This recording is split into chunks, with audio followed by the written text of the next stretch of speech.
Les membres de l'Académie nationale de médecine sont en visite à Lille pour 2 jours. L'Académie de médecine dénonce l'inaction des pouvoirs publics sur le mauvais état de la santé publique dans les Hauts-de-France. L'espérance de vie dans la région est en retard de 15 ans par rapport au reste de la France.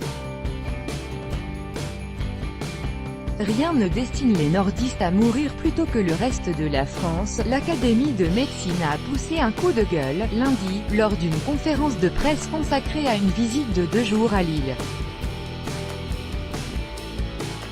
Ses membres en ont profité pour alerter les pouvoirs publics sur la situation sanitaire de la région qu'ils jugent très préoccupante. Ils dénoncent aussi l'inaction. On se lève tôt et on meurt tôt. Lorsqu'on analyse l'espérance de vie dans cette région, elle est comparable à celle de la France en 2003, ce qui signifie qu'elle a 15 ans de retard. Et, en plus, l'écart se creuse chez les hommes, dénonce Gérard Dubois, chef de service à l'hôpital d'Amiens.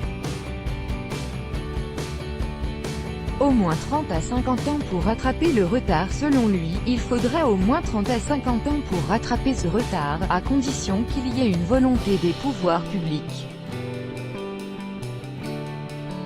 Or les réseaux d'éducation pour la santé ont disparu dans le Nord et ils vivotent dans le Pas-de-Calais. Nous ne sommes pas du tout sur la bonne route, dénonce l'Académie. La densité médicale, par exemple, est la plus faible de France avec 237 médecins contre 284 pour 100 000 habitants. La surmortalité liée au cancer est supérieure de 18% à la moyenne nationale. Cette situation s'explique dans 80% des cas par les conditions de vie, indique l'Académie, qui estime que 4 cancers sur 10 sont évitables. Investir avec des fonds privés. Les solutions, il faut investir intensément en faisant appel aux fonds privés et surtout évaluer les résultats, comme le fait l'Organisation mondiale de la santé avec ses programmes, note Gérard Dubois.